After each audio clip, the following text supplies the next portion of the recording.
وعلى محمد وآل أجمعين واللعنة الدائمة على أعداء محمد وآل محمد اما بعد وفقنا اللہ وإياكم للعلم والعمل الصالح ان شاء اللہ تعالی.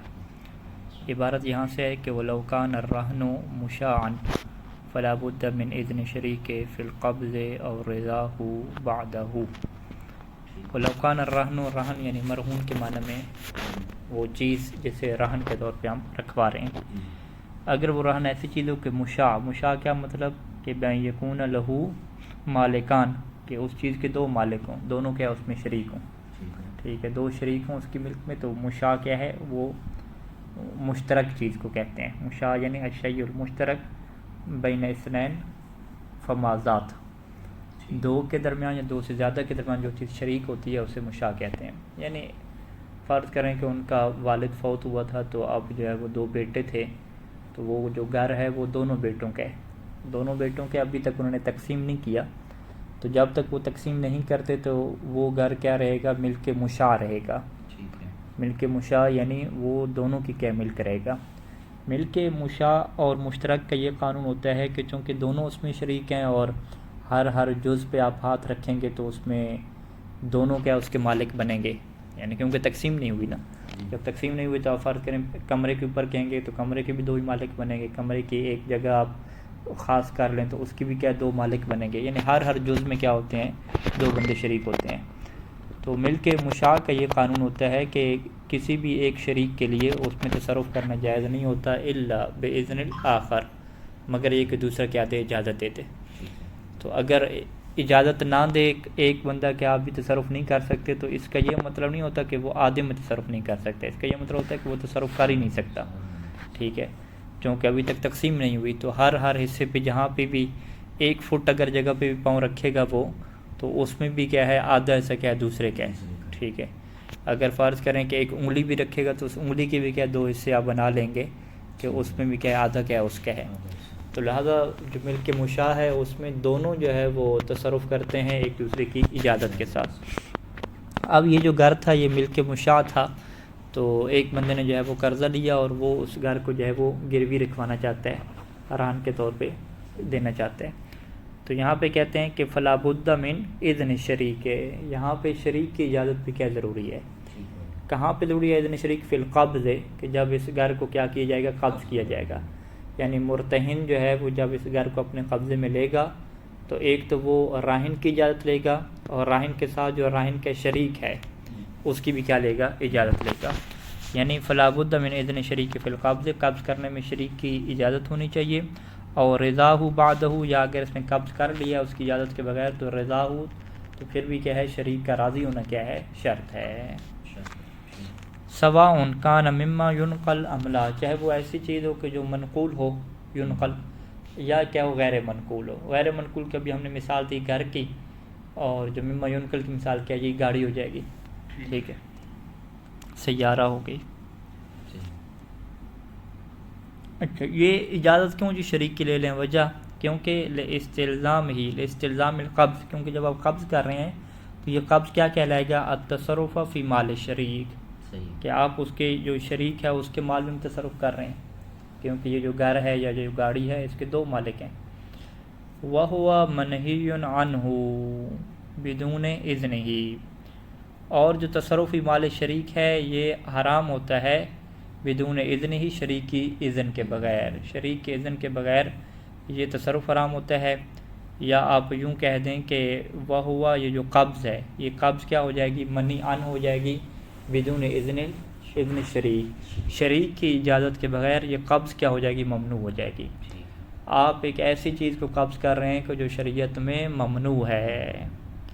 فلا یعتد بہ، یعنی فلا یعتد بالقبض شرعاً، تو لہذا اس قبض کی شرعی طور پہ کوئی حیثیت نہیں رہے گی. جیسے کہ ہم نے کہا تھا کہ اگر معاملہ ہو جاتا ہے اور راہن اجازت ابھی تک نہیں دے رہا قبض کرنے کی، تو مرتہن اگر اس کی اجازت کے بغیر جا کے قبضہ کر لیتا ہے تو یہ اس سے عقد رہن کیا لازم نہیں ہوگا، کیونکہ یہ جو قبض ہے قبض غصبی ہے. ٹھیک ہے، تو القبض المغصوب جو ہوتی ہے، جو قبض غصبی ہوتی ہے، اس کی کوئی حیثیت نہیں ہوتی. تو اس قبض کو جو ہے وہ باحیثیت بنانے کے لیے، تاکہ یہ قبض جو ہے وہ سبب بنے عقد کے لازم ہونے کا، تو کیا چیز ضروری ہوگی کہ شریک کی کیا لی جائے، اجازت لی جائے، وگرنہ یہ شرعی طور پہ حرام کام ہوگا، غصبی کام ہوگا، منہی عنہ ہوگا، اور اس کا پھر کوئی فائدہ نہیں ہوگا۔ اچھا، وہ یشکلو، یہ جو چیز ہے وہ مشکل ہے، یا وہ یشکل ہو یا اس میں اشکال کیا جائے گا، فی ما اس صورت میں کہ یکفی فی ہے مجرد تخلیہ، یعنی وہ چیزیں کہ جس میں فقط تخلیہ کافی ہوتا ہے۔ تخلیہ کیا مطلب؟ یعنی اس کو الگ کر دینا، اپنا ہاتھ اٹھا لینا، اس میں تصرف لازم نہیں آتا۔ گاڑی وغیرہ ہے، موٹر سائیکل وغیرہ ہے، اس میں تو باقاعدہ جو ہے وہ بندہ اپنے گیراج میں کھڑی کرے گا، مرتہن اپنے گھر میں اسے رکھے گا لے جا کے، تو تب کیا کہلائے گا؟ تصرف کہلائے گا۔ وگرنہ اگر وہ گاڑی اور جو موٹر سائیکل ہے اگر وہ راہن کے گھر میں ہے اور وہ کہتا ہے کہ جی میں نے اپنا ہاتھ اٹھا لیا، تو اس کا یہ مطلب نہیں ہے کہ اب وہ چیز مرتہن کے قبضے میں آ چکی ہے۔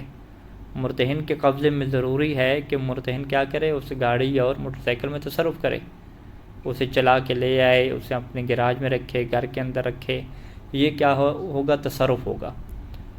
تو شہید ثانی یہ اشکال کرتے ہیں کہ چلیں یہاں تک تو بات آپ کی صحیح ہے کہ اگر وہ جو راہن والی چیز ہے وہ منقولات میں سے ہے، تو منقولات میں سے اسے حرکت دینے کے لیے، اس کا مکان تبدیل کرنے کے لیے تصرف کی ضرورت پڑتی ہے، اور جب آپ تصرف کریں گے تو اس میں تو کوئی دوسرا بندہ بھی شریک ہے، اور جب دوسرا بندہ شریک ہوتا ہے تو اس کی اجازت کے بغیر تصرف حرام ہو جاتا ہے۔ جب تصرف حرام ہو جاتا ہے تو خود قبض کرنا یہ کیا ہو جائے گا؟ حرام ہو جائے گا۔ جب قبض کرنا حرام ہو جائے گا تو اس کا پھر کوئی فائدہ نہیں رہے گا۔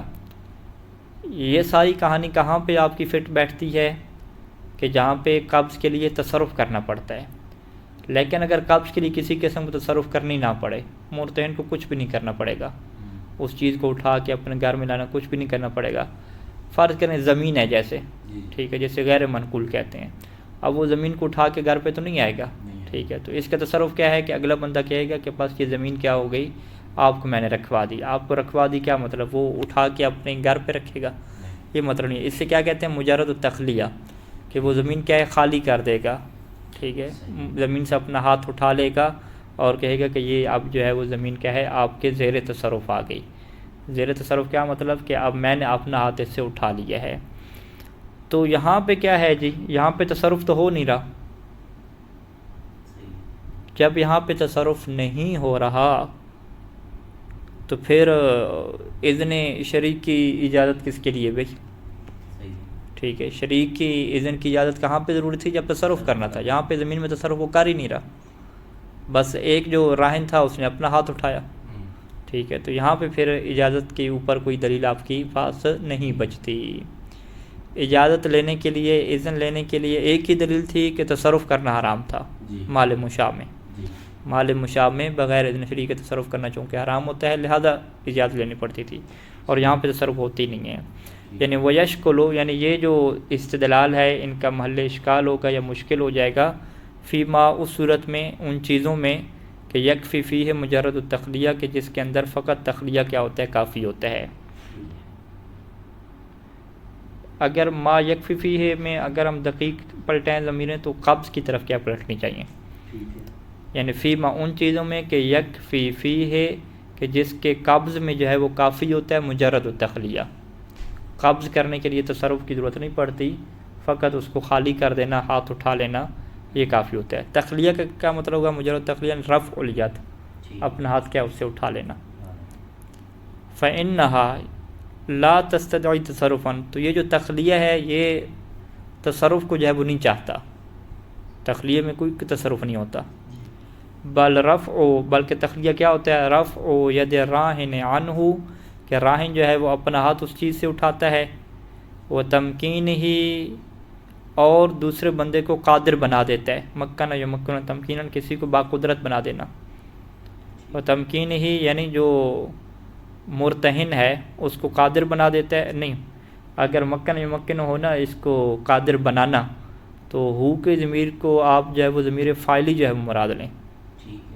تمکین ہی یعنی جو راہن ہے وہ کیا بنا دیتا ہے؟ قادر بنا دیتا ہے۔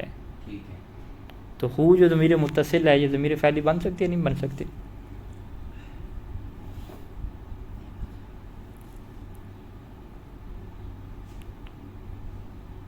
مرتہن کو باقدرت نہیں بنانا، راہن مرتہن کو باقدرت بنا رہا ہے۔ ہاں تو پھر ہو کو یعنی ضمیر فعلی اگر نہیں بن سکتی تو پھر ہو کو ضمیر مفعولی بنانا پڑے گا۔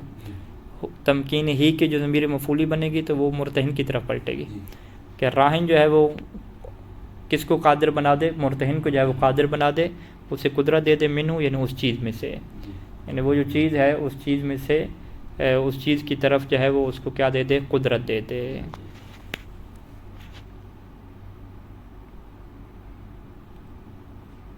تو یہ کہاں پہ ہوگا؟ فی غیر المنقولات، تو یہ غیر منقول میں ہو جائے گا۔ اچھا جی، اگلا جو عبارت ہے کہ وعلیٰ تقدیر اعتبار ہی، اگر جو ہے وہ یہ چیز معتبر ہو، کیا چیز معتبر ہو؟ یعنی اذن شریک جو ہے وہ معتبر ہو، علیٰ تقدیر اعتبار اذن شریک۔ علیکم السلام ورحمۃ اللہ۔ اگر جو ہے وہ اذن شریک معتبر ہو تو فلو قبضہ بدون اذن شریک، تو اگر یہ شریک کی اجازت کے بغیر اس کو قبضے میں لے لیتا ہے، کون؟ مرتہن۔ وفعل محرما، اور فعل حرام انجام دے دیتا ہے۔ فہل یتم القبض، تو کیا یہاں پہ قبض ہو جائے گی یا قبض نہیں ہوگی؟ یہاں پہ دو قول ہیں، دو قولوں میں سے ایک کا جو منشا اور دلیل ہے وہ کچھ اور ہے، اور دوسری کی منشا اور دلیل کیا کچھ اور ہے۔ دو قول کیا بنیں گے؟ یعنی قبض ہو جائے گی، دوسرا قول کیا ہوگا؟ قبض نہیں ہوگی۔ پہلا جو قول ہے وہ کہ قبض نہیں ہوگی، اس کی دلیل کیا ہے؟ منشأہما۔ ان دو قولوں کا منشا کیا ہے؟ ایک منشا تو یہ ہے کہ النہی المانع، کہ یہاں پہ نہیں ہے جو مانع بنے گی کس سے؟ قبض سے۔ کما لو وقع، جیسا کہ قبض ہو جائے بدون اذن راہن، راہن کی اجازت کے بغیر۔ تو جب نہیں موجود ہے کہ آپ یہ قبض نہیں کر سکتے تو لہذا اس قبض کی کوئی شرعی حیثیت نہیں ہے۔ جب قبض کی شرعی حیثیت نہیں ہے تو گویا شارع کی نگاہ میں ھذا القبض کلا قبض، کہ یہ قبض جو ہے وہ نہ ہونے کی طرح ہے، گویا کہ یہ قبض ہے ہی نہیں۔ یہ بالکل ایسے ہے کہ اگر جو ہے وہ راہن کی اجازت کے بغیر مرتہن اٹھا لیتا ہے وہ چیز تو وہ بھی قبض نہیں کہلاتی۔ تو لہٰذا جب قبض ہی نہیں ہوا تو ہم کیا کہیں گے کہ لا یتم القبض ہو۔ تو پہلا قول کیا ہو جائے گا؟ قبض نہیں ہوتا نہیں کی وجہ سے۔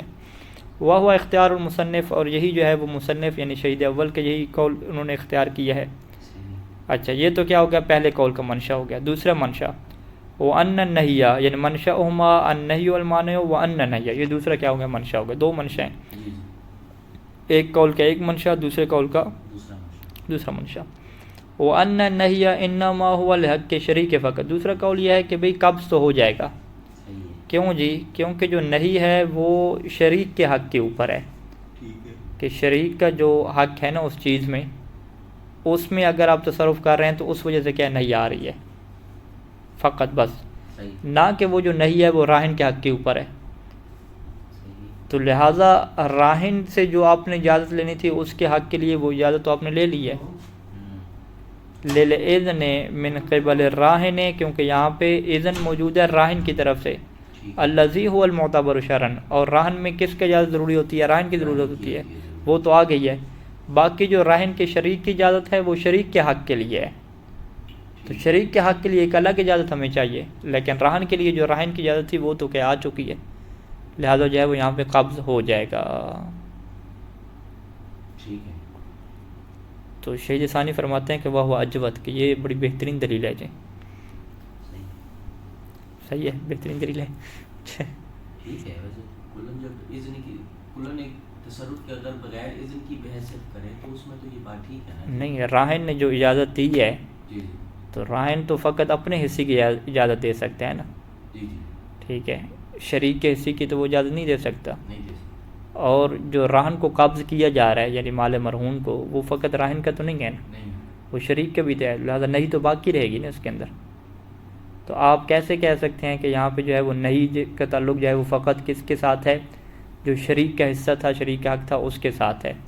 راہن وہ جو عین رہن ہے اس کے اوپر نہیں آتی نہیں ہے. نہیں، اس کو اس اعتبار سے ہم کرنا چاہ رہے ہیں کہ ایک دفعہ عقد رہن کو مکمل کرنا چاہ رہے ہیں، ٹھیک ہے نا. جب عقد رہن، کیونکہ قبض انہوں نے اعتبار کیے ہوئے نا عقد رہن میں، قبض کو ایک اگر اعتبار کروا رہے ہیں کہ بھائی آپ کا عقد رہن ٹھیک ہو گیا، بعد میں ہم شریک سے اجازت لے لیں گے، یوں اگر اس بات پہ آپ کرنا چاہیں، کیونکہ قبض کے اتمام کی بحث چل رہی ہے. ہاں. آیا قبض کے اتمام کے لیے ایک اذن کافی ہے، وہ راہن ہے. اگر ایک جانب سے اگر اذن مل جاتا ہے اور قبض اتمام کی صورت میں ہم عقد رہن رکھ لیتے ہیں، بعد میں جا کے شریک سے اجازت لے لیتے ہیں. ہاں، یہ جو بعد میں اجازت والی بات اگر کریں جسے ہم کہتے ہیں فضولی کہتے ہیں، جی ٹھیک ہے. فضولی تو بنے گا نا، حتماً بنے گا نا، یہ تو کلن. ہاں، پھر یوں بنائیں گے ہم، یہ کہیں گے کہ بھئی راہن کے صحیح ہونے کے لیے راہن کی اذن کی ضرورت تھی اور راہن نے کیا ہے اذن دے دیا. اب راہن کے اذن دینے کے بعد وہ جو چیز مملوک ہے نا وہ فقط راہن کی نہیں تھی، کسی اور کی بھی تھی، تو لہٰذا جو ہے وہ یہ عقد لازم ہو جائے گا یا جائز ہو جائے گا.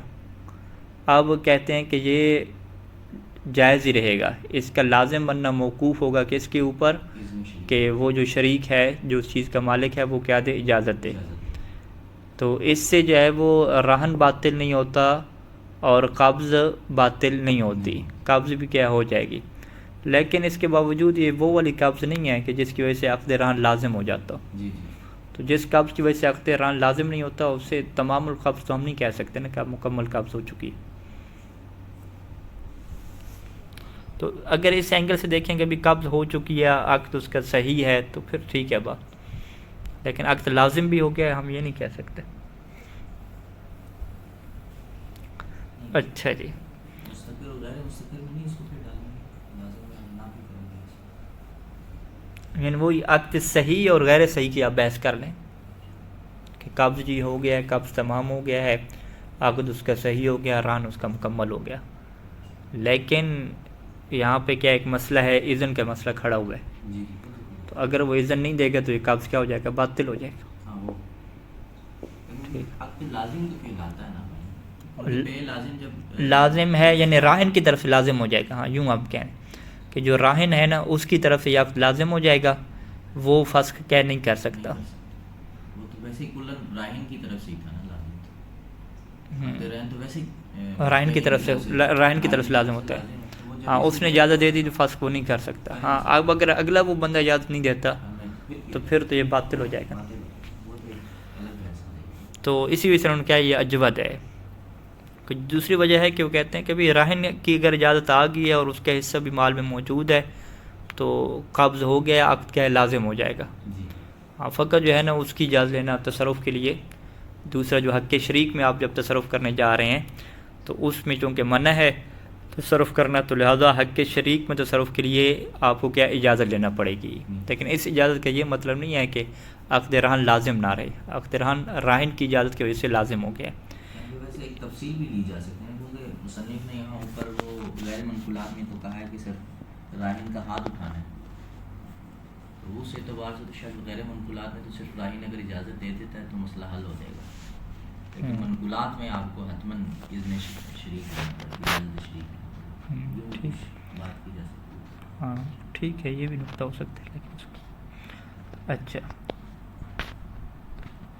وَلَوِ اتَّفَقَا عَلَىٰ قَبْضِ شَرِيكِ، اتفقا ان دونوں نے اتفاق کر لیا، یعنی راہن نے اور مرتہن نے اتفاق کر لیا کہ علی قبض شریک، کہ جی اس چیز کو کون قبض کرے گا، شریک جو ہے وہ قبض کرے گا. تو جاز، تو شریک کا قبض کرنا جائز ہے.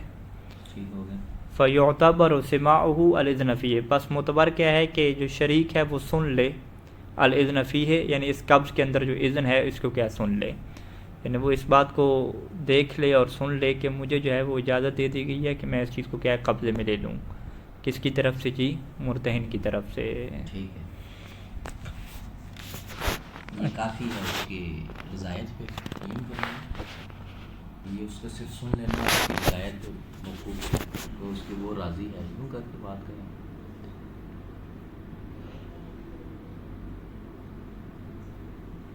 یعنی کس کا سن لینا؟ شریک کا. شریک کو یہ اذن دینا پڑے گا نا کہ راہن نے اس کو اجازت دے دی ہے. نہیں وہ ٹھیک ہے، لیکن پوری ہماری بات چل رہی تھی نا سارا اذن شریک پہ نا، آیا وہ اجازت دیتا ہے یا نہیں دیتا ہے؟ نہیں، ابھی تو شریک کو خود کہنا ہے نا، شریک کو کہنا ہے کہ یہ مال اپنے پاس آپ رکھیں. جی ٹھیک ہے، تو یہ وہی کہہ رہے ہیں نا کہ اگر وہ سن لیتا ہے تو وہ ایک قسم کا اس کی طرف سے بھی اجازت شمار ہو جائے گی. ہاں وہ تو اپنے پاس ہی رکھ لینا، وہ تو مرتہن کو دے ہی نہیں رہا. دے ہی نہیں رہا، یہ اس کے پاس خود رکھنا اس بات پہ دلیل ہوگا کہ وہ راضی ہے. ہاں ٹھیک، یہ ادھر سے یعنی شریک اپنے پاس رکھ رہا ہے تو وہ اجازت کس کو، یعنی اجازت وہاں پہ پڑتی ہے جب اپنی چیز دوسرے کو دیتے ہیں نا. ٹھیک بس میرا موبائل میرے پاس ہے تو آپ کیا کہیں بھی آپ نے اجازت دی ہے خود کو کہ آپ موبائل اپنے پاس رکھیں، یہ تو نہیں ہوتا نا. آپ کہ میرا مال ہے میرا اپنے پاس ہے. تو یہاں پہ شریک کا اپنا مال ہے، اس کے اپنے پاس ہے، بس اسے یہ اجازت چاہیے تھی کہ چونکہ راہن بھی اس میں شریک ہے نا، جی تو راہن کی پرمیشن بھی ہونی چاہیے تھی. قبضے میں تو ہے اس کے، تو راہن کی طرف سے اگر یہ اذن کو سن لے گا کہ راہن نے بھی اسے اجازت دے دی ہے، لہٰذا یہ کہے گا ٹھیک ہے یہ میں چیز کو قبضے میں کر رہا ہوں. راہن کی طرف سے بھی اجازت آ گئی، مرتہن کی طرف سے بھی، تو وہ اپنے قبضے میں کر لے گا. اچھا، والکلام، یہاں پہ اب راہن کے متعلق ایک کلام شروع کرنے لگے ہیں. اما فی الشروط او اللواحق، یا تو اس کی شروط میں کلام ہوتا ہے یا اس کے لواحق میں، یعنی جو مسائل اس کے اوپر آتے ہیں ان کے اوپر کیا کلام ہوتا ہے. شروط کے اوپر آ جائیں تو جو پہلی شرط ہے اسے کہتے ہیں شرط الرہن. رہن سے کیا مراد ہے؟ مرہون، یعنی وہ جو چیز ہے اس کی کیا شرائط ہونی چاہیے اور کون سی چیزوں کو ہم رہن کے طور پہ رکھ سکتے ہیں. تو پہلی شرط یہاں پہ ہے کہ ان یکون عینا مملوکۃ یمکن قبضها ویصح بیعها، کہ وہ چیز عین ہونی چاہیے، ایک شرط، مملوکتاً، مملوک ہونی چاہیے، ٹھیک ہے، اس کی ملک میں ہونی چاہیے. تیسری شرط کہ یمکن قبضها، کہ اس کا قبض کرنا ممکن ہو. اور چوتھی شرط کہ اس کی بیع کرنا بھی صحیح ہو. تو یہاں پہ جو ہے وہ چار شرائط جو ہیں وہ لگائی ہیں. اب یہاں پہ یہ بحث ہوتی ہے کہ کیا یہ چار شرائط جو ہے وہ عقد رہن کے صحیح ہونے کے لیے ہیں، کہ اگر ان چار شروط میں سے ایک شرط بھی نہیں ہوگی تو رہن کیا ہو جائے گا؟ باطل ہو جائے گا. ٹھیک ہے، یا یہ چار شرائط جو ہیں وہ عقد رہن کے صحیح ہونے کے لیے نہیں ہیں بلکہ عقد رہن کے لازم ہونے کے لیے ہیں. لازم ہونے کے کیا مطلب ہے؟ کہ عقد رہن تو ہو جائے گا لیکن وہ جائز ہوگا، اس کو رہن فسخ کر سکتا ہے. اور اگر یہ شرائط مکمل ہو جائیں گی تو ان شرائط کے مکمل ہونے کی صورت میں عقد رہن کیا ہو جائے گا؟ لازم ہو جائے گا. تو شہید ثانی وضاحت فرماتے ہیں کہ ان چار شروط میں سے بعض شروط جو ہیں وہ شرط صحت ہیں، اور جو بعض شروط ہیں وہ شرط صحت نہیں ہیں بلکہ وہ کیا ہیں؟ شرط لزوم ہیں. هذه الشرائط منها ما هو شرط صحت وهو الاکثر، کہ یہ جو شرائط ہیں ان میں سے کچھ ایسی ہیں کہ جو صحت کے لیے شرط ہیں اور وہ کیا ہیں؟ اکثر ہیں. ٹھیک ہے، ومنها ما هو شرط فی اللزوم، اور ان میں سے وہ ہیں کہ جو شرط صحت حق کے لیے نہیں ہیں بلکہ لزوم حق کے لیے ہیں، جو کہ کیا ہے؟ مملوکیت ہیں.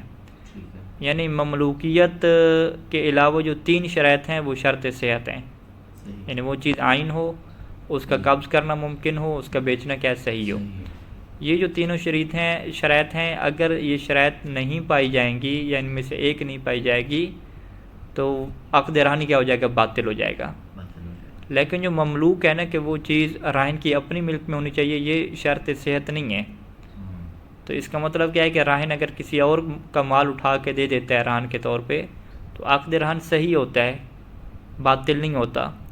لیکن وہ لازم تبھی ہوتا ہے کہ جب جس کا مال ہے وہ کیا دے دے؟ اجازت دے دے. جیسے ابھی ہم بات کر رہے تھے، شریک میں بات کر رہے تھے کہ عقد رہن تو صحیح ہو جائے گا لیکن وہ جو شریک کا اذن ہے یا اس عین کا جو مالک ہے اس کی پرمیشن کیا لینی پڑے گی. اگر اس کی پرمیشن آئے گی تو عقد رہن جو صحیح تھا وہ کس میں کنورٹ ہو جائے گا؟ لزوم میں کیا کنورٹ ہو جائے گا. وَمِنْهَا مَا هُوَ شَرْطٌ فِي اللُّزُومِ، کل مملوکیت ہے بے اعتبار، یہ مملوکیت کس اعتبار سے آپ دیکھ رہے ہیں کہ بے اعتبار رہن ملک الغیر، کہ جب آپ کیا ہے دوسرے کی ملک کو کیا کرتے ہیں؟ رہن کے طور پہ کیا رکھوا لیتے ہیں. تو اس اعتبار سے دیکھا جائے تو مملوکیت جو ہے وہ لزوم کے لیے شرط بنتی ہے، اور یہاں پہ جو رہن ہوگا وہ کیا رہے گا جی؟ رہن فضولی ہو جائے گا نا. رہن باطل نہیں ہوگا، رہن فضولی ہوگا، اور رہن فضولی کس کے اوپر موقوف ہوتا ہے؟ اس کا صحیح ہونا، صحیح ہونا کیا کہتے ہیں، اس کا لازم ہونا موقوف رہے گا اذن کے اوپر۔ اچھا جی، ولا یضر ذالک، کہتے ہیں کہ کچھ شرائط کا شرط صحت ہونا اور کچھ کا شرط لزوم ہونا یہ بات ضرر نہیں دیتی کہ آپ ان سب کو جو ہے وہ شرط کہیں، کیونکہ لأنہا شروط فی الجملہ، کیونکہ اجمالاً دیکھا جائے تو یہ ساری کی ساری شروط ہی ہیں، ٹھیک ہے، شروط تو ہیں۔ یعنی جب آپ کہتے ہیں نا کہ رہن کی شرط یہ ہے، تو رہن کی شرط سے سیدھے سیدھے ذہن میں کیا آتا ہے کہ اگر یہ شرط نہیں ہوگی تو رہن باطل ہوگا، اذا فقد شرط فقد المشروط، یہ والی بات آتی ہے۔ تو لہذا وضاحت آپ کو کرنی چاہیے کہ شرط رہن سے آپ کی مراد کیا ہے، شرط و لزوم رہن، یوں کر کے کہیں آپ، وغیرہ تو سیدھے سیدھے ہم کیا سمجھیں گے کہ یہ شرط رہن کے صحیح ہونے کے لیے ہیں، ٹھیک ہے۔ تو کہتے ہیں کہ نہیں، اس میں مشکل نہیں ہے، کیونکہ ہم جو ہے وہ کہہ رہے ہیں کہ فی الجملہ شروط کو ہم ذکر کر رہے ہیں، اجمالاً ہمارا مقصد کیا ہے، شروط کو بیان کرنا ہے۔ ہمارا یہ مقصد نہیں ہے کہ ہم یہ کہیں کہ صحت رہن کی کیا شروط کو ہم بیان کر رہے ہیں، یا ہم لزوم رہن کی شروط کو بیان کر رہے ہیں۔ اور دوسرا بات کہ جو مملوکیت کی وجہ سے پرابلم پیش آ رہی ہے کہ مملوکیت جو ہے وہ شرط نہیں ہے رہن کے صحیح ہونے کے لیے، مملوک چیز نہ بھی ہو تو رہن صحیح ہو جاتا ہے، اس میں بھی اگر آپ دیکھیں تو مملوکیت کی کچھ ایسی بعض صورتیں موجود ہیں کہ جہاں پہ اس کی وجہ سے عقد رہن کیا ہوتا ہے، باطل ہوتا ہے۔ مثال کے طور پہ جو حر انسان ہے، آزاد جو انسان ہے، اگر اس کو جو ہے وہ رہن کے طور پہ لکھوایا جائے، ہو گیا کہ میرا بیٹا جو ہے نا آپ رہن کے طور پہ رکھ لیں، تو یہ رہن کیا ہوتا ہے، باطل ہوتا ہے، کیونکہ آزاد انسان کو نہیں بیچا جا سکتا اور اس کا کوئی مالک ہی کیا نہیں بنتا، تو یہاں پہ مالک نہ بننے کی وجہ سے کیا ہو جائے گی، عقد رہن کیا باطل ہو جائے گا۔ یا اسی طریقے سے شراب کی اور خنزیر کی مثال دی گئی ہے کہ اس کا بھی کوئی مسلمان مالک نہیں بن سکتا، تو اس کو بھی کیا رہن کے طور پہ رکھیں گے تو رہن باطل ہو جائے گا۔ یہ نہیں ہے کہ رہن آپ کے صحیح ہو جائے گا اور کسی کی اجازت لینے سے وہ پھر کیا لازم ہو جائے گا، نہیں، یہاں پہ تو کوئی اجازت لے ہی نہیں سکتے نا، ٹھیک ہے، تو یہ مطلقاً کیا ہوگا، باطل ہو جائے گا۔ وَلِأَنَّ، اور اس وجہ سے یعنی پہلی بات تو یہ ہے کہ ہمارا مقصد کیا ہے، شروط فی الجملہ کو بیان کرنا ہے کہ جس میں لزوم کی شروط بھی آ جاتی ہیں، اور دوسرا وجہ کیا ہے کہ یہ ساری کی ساری شروط صحت بھی بن سکتی ہیں، وہ کیسے، وَلِأَنَّ الْمَمْلُوكِيَّةَ تَشْتَمِلُ عَلَى شَرْطِ صِحَةٍ فِي بَعْضِ مُحْتَرَزَاتِهَا، کیونکہ مملوکیت بھی جو ہے وہ شرط صحت کے اوپر مشتمل ہو جاتی ہے، کہاں پہ، فی بعض محترزاتها، کے بعض اپنے محترزات میں۔ محترزات کا مطلب کیا ہوتا ہے کہ ایک شرط لگا کے آپ احتراز کرتے ہیں دوسری چیزوں سے، تو جن چیزوں سے آپ احتراز کر رہے ہوتے ہیں انہیں کیا کہتے ہیں، محترز کہتے ہیں، کہ ملکیت کی ہم نے شرط لگائی اور ملکیت کی شرط سے فلاں چیز کیا ہے، خارج ہو گئی، ٹھیک ہے۔ اب ملکیت کی شرط لگائی تو حر جو ہے وہ خارج ہو گیا، آزاد انسان، وہ کیا رہن واقع نہیں ہو سکتا۔ ملکیت کی شرط لگائی تو خمر اور خنزیر کیا ہے، خارج ہو گئے، تو یہ جو خمر، خنزیر اور الانسان الحر ہے، یہ کیا بنیں گے، محترزات الملکیہ بنیں گے، ٹھیک ہے جی۔ تو یہ جو بعض محترزات ملکیت ہیں یہ کیا ہیں، شرط صحت کا کردار ادا کرتے ہیں، تو لہٰذا جو ہے وہ ہم کیا کہیں گے کہ یہ جو مملوکیت ہے، یہ مملوکیت بھی کیا ہے، دو طرح کی ہے، بعض اوقات مملوکیت جو ہے وہ شرط صحت کا کردار ادا کرتی ہے، اور بعض اوقات مملوکیت کیا ہے، شرط لزوم کا کیا کردار ادا کرتی ہے۔ شرط لزوم میں کیا ہے کہ کسی اور کا مال اٹھا کے دیکھ لیں، زمین ہے کسی کی، گاڑی وغیرہ کسی اور کی، تو وہاں پہ رہن کیا ہو جاتا ہے، صحیح ہو جاتا ہے۔ اچھا جی، اب یہ جو ہے وہ شہید ثانی نے وضاحت دے دی، اب ایک ایک کر کے جو ہے وہ شروع کر رہے ہیں۔ تو پہلی شرط انہوں نے لگائی تھی کہ وہ چیز کیا ہونی چاہیے، عین ہونی چاہیے۔ عین کے مقابلے میں چیز آتی ہے منفعت، کہ جب آپ گھر کسی کا ایجار پہ لیتے ہیں تو گھر کی عین کے مالک نہیں ہوتے، لیکن گھر کی جو منفعت ہے، جسے ہم کیا کہتے ہیں، گھر کے اندر رہائش رکھنا، اس کے کیا ہوتے ہیں، مالک ہوتے ہیں، سکنت دار، ٹھیک ہے جی۔ اسی طریقے سے جو عبد ہے، ایک بندہ ہو سکتا ہے کہ وہ عبد کو کیا ہے، اجارے پہ لے لے، ٹھیک ہے، اب وہ عبد غلام کا مالک نہیں بنے گا، لیکن غلام کی جو خدمت ہے نا، اس کا وہ کیا بنے گا، مالک بنے گا۔ تو یہ جو گھر کی رہائش ہے اور غلام کی خدمت ہے، اس کو جو ہے وہ رہن کے طور پہ نہیں رکھوا سکتے۔ کیوں نہیں رکھوا سکتے؟ کیونکہ یہ عین نہیں ہے، بلکہ یہ کیا منفعت ہے، ٹھیک ہے جی۔ اچھا،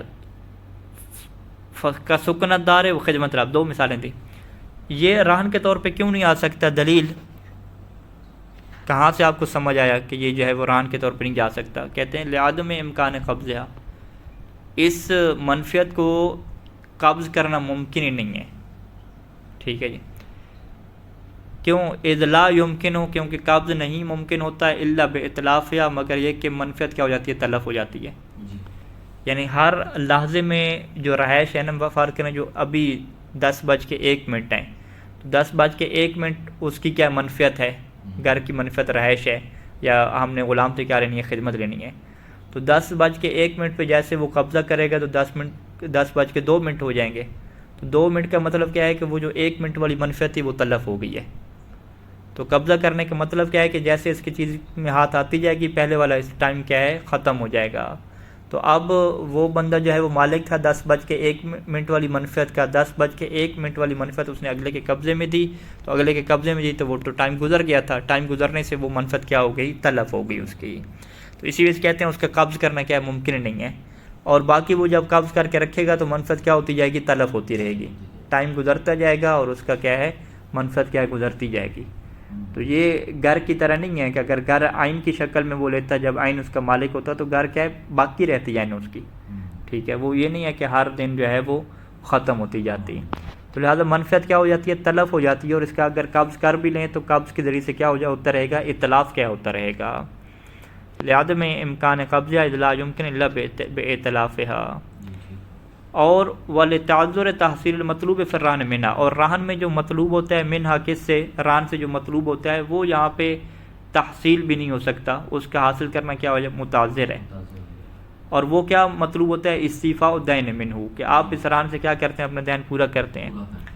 وہی جب کہ جو منفیت ہوتی ہے انما تستوفی شیئا فشیئا، یہ کیا ہے؟ ایسا ایسا کیا ہوتی ہے؟ پوری ہوتی رہتی ہے، اس کا استیفاء ہوتا رہتا ہے.